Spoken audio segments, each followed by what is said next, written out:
अंजनी नदीला पूर, आदिवासी भिल समाजाच्या घरात पाणी, गरिबांचे मोठे नुकसान।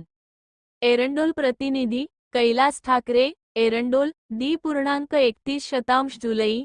एरंडोल तालुक्यातील कासोदा व ननखुर्दे परिसरात झालेल्या मुसळधार पावसामुळे अंजनी नदीला मोठा पूर आला असून नदीचे पाणी धोक्याच्या पातळीवरून वाहत आहे। पुराचे पाणी ननखुर्दे व कासोदा येथील सखल भागात राहणाऱ्या आदिवासी भिल समाजाच्या घरांमध्ये शिरल्याने अनेक कुटुंबांचे मोठे नुकसान झाले आहे। अचानक आलेल्या पुरामुळे घरातील धान्य, कपडे, संसारोपयोगी साहित्य तसेच मोलमजुरी करून साठवलेली रक्कम पाण्याखाली गेली आहे। त्यामुळे आधीच आर्थिकदृष्ट्या अडचणीत असलेल्या गरीब व कष्टकरी कुटुंबांवर मोठे संकट ओढवले आहे। पूरग्रस्तांच्या घरांमध्ये पाणी शिरल्याने अनेक कुटुंबांचे दैनंदिन जीवन विस्कळीत झाले असून काही ठिकाणी सुरक्षित स्थळी स्थलांतर करण्याची वेळ आली आहे। बाधित कुटुंबांसाठी निवारा, अन्न व पिण्याच्या पाण्याची तातडीने व्यवस्था करण्याची गरज व्यक्त होत आहे।